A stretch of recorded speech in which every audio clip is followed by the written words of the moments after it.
Today, let's talk about something that we might call the Gamaliel principle. You'll see what I mean when I read you from Acts chapter 5, verses 38 and 39, where we read this. And now I say to you, keep away from these men and let them alone. For if this plan or this work is of men, it will come to nothing.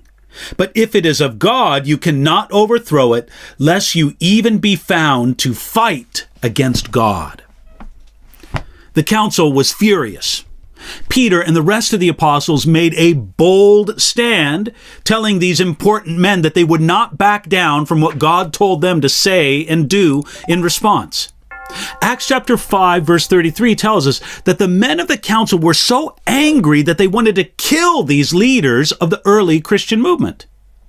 Then, one of the most respected men in the room spoke up. His name was Gamaliel. And he was so esteemed that they gave him the title Rabban, which means our teacher. Gamaliel was the grandson of the honored Rabbi Hillel, who was the founder of the strongest school of scripture interpretation in his day. The council had murder on its mind when Gamaliel raised his voice, and the respected rabbi began with a history lesson.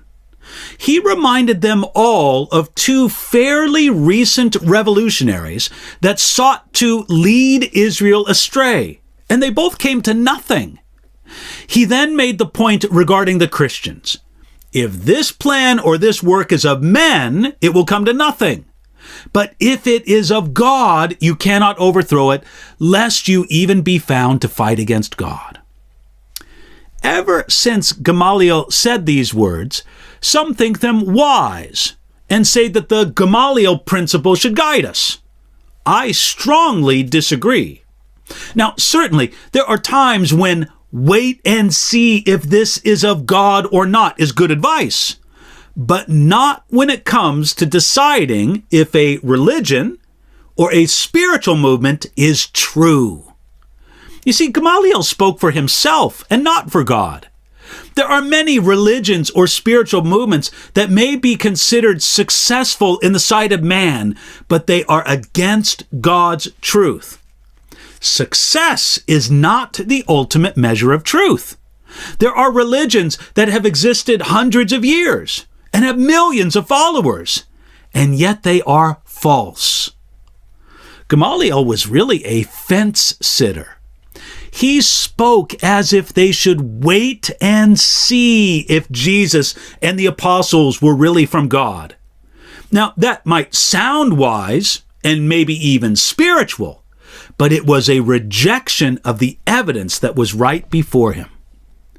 But what greater testimony did Gamaliel need beyond Jesus' resurrection and the apostles' miracles?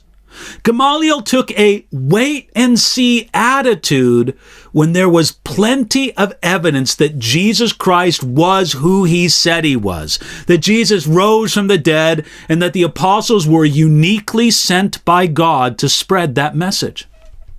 Gamaliel proposed the test of time. And it's true, that is one important test.